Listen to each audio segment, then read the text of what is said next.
Go find your basket of fruit and pick out an apple you think looks good.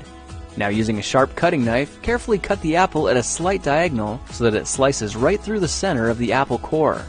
While we're here, let's save 2 of the seeds because we'll be needing them later.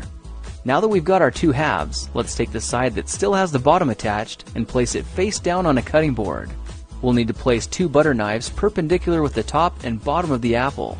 Now we can carefully cut down along one side of the apple core until the knife bottoms out on our makeshift spacers, then use the spacers as a guide to gently cut in from the side. When the 2 cuts meet, you'll have an apple wedge that pops right out.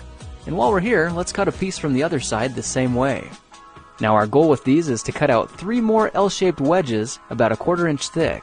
And this time, rather than cutting in sideways toward your fingers, try turning the piece over so you can cut downward and meet the first cut at the bottom.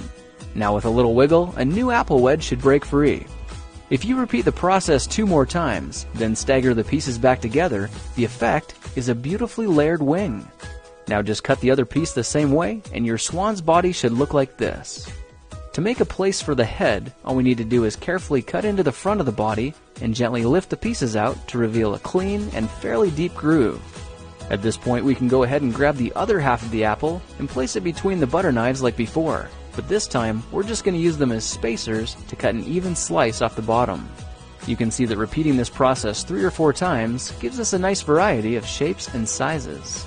Now look for a piece that resembles a heart that's been slightly flattened on top. All it takes to form the swan head is 3 strategic cuts with a knife.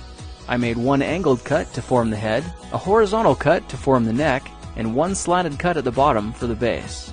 Now you should be able to see how this is coming together. And to clean it up a bit, just use your knife to round off the sharp edges. All that's left now is to place the apple seeds where you think the eyes should go, then use the side of a butter knife to press them firmly into position. When both eyes look good, simply drop the neck into place, and you're done. You've just created a beautiful and decorative apple swan. I spritzed mine with a bit of lemon juice to help prevent it from turning brown, then put it on display to show off for our dinner guests later that night. If you try using different apples, you'll get a nice contrast of colors, and every bird will look a little bit different. Well, now you know how to take any ordinary apple and turn it into a decorative and edible apple swan.